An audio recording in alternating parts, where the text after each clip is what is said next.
On the eve of the United States' 250th anniversary celebrations, New York City's gearing up for an international armada with Navy vessels and tall ships reminiscent of the 1976 bicentennial commemorations. The political context, of course, very different this time. Later, New York City's mayor is to issue an address. He'll be flanked by recently naturalized citizens, Democratic Socialist Zohran Mamdani, himself born in Uganda, with a nod to the immigration policies of the current Trump administration that he opposes. For more, let's cross to Kethevane Gorjestani from our International Affairs Desk. Kethevane, we were talking about it earlier, how it's interesting how the mayor of New York City is kind of the leader of the opposition on this one.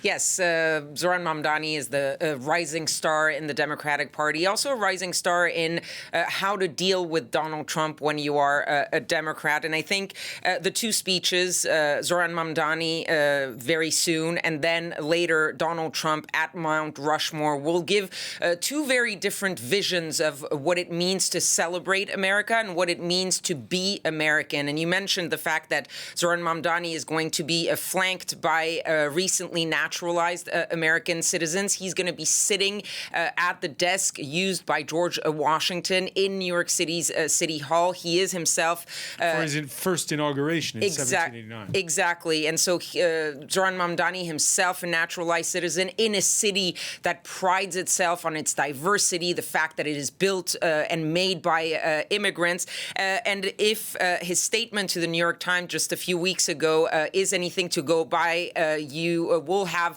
a very different vision of America. I want to pull up the words that Zohran Mamdani used when he was asked what this celebration means. And he said, anniversaries of the scale are not just an invitation to reflect on the past. They are also a mirror. He said, patriotism is not pretending our country has no flaws. It's loving our country enough to fight for the fulfillment of its ideals.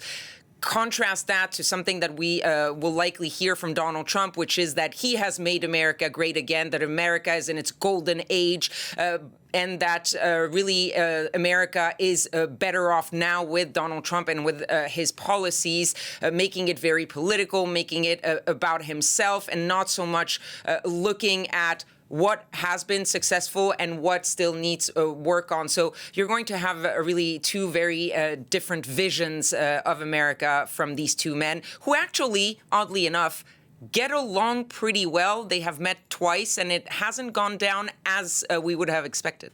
Yeah, although we are seeing that the Trump administration is more and more calling them communists and Trotskyites.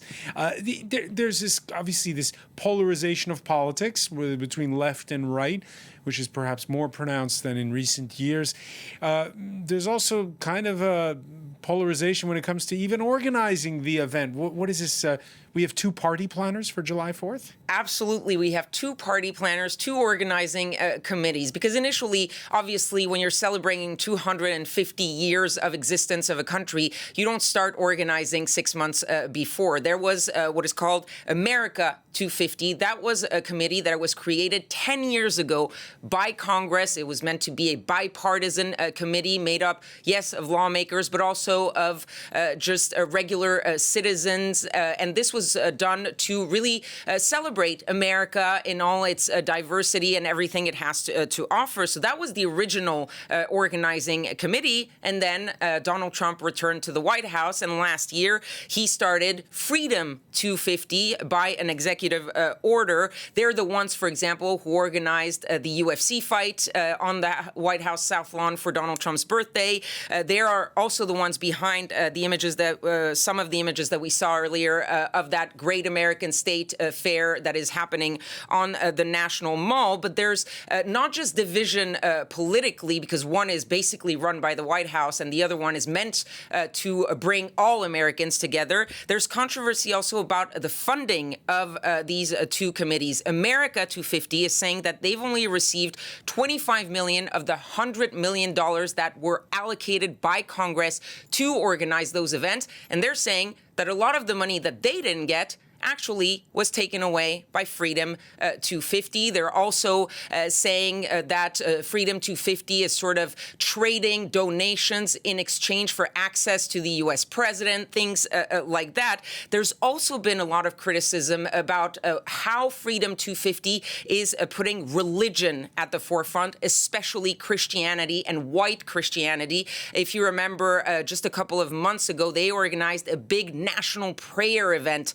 on the National Mall, and they said that it was to prepare for the nation's 250th birthday with scripture, testimony, prayer, rededication of our country as one nation to God. And America 250 wants this to be about celebrating everything that makes us American, not just white Christians, as Freedom 250 is doing. And when you see what events they have planned, there's going to be a big concert in Los Angeles, California, very democratic state, very democratic city. And just to give you an idea of who the guests are there, you're not going to have Lee Greenwood singing God Bless You USA. You're going to have Shaka Khan, Queen Latifah, the Smashing Pumpkins, Chris Stapleton. So very different visions of America. And I think it really does show us where America is right now, which is a sort of split screen of America, two very different Americas, two very different organizing committees.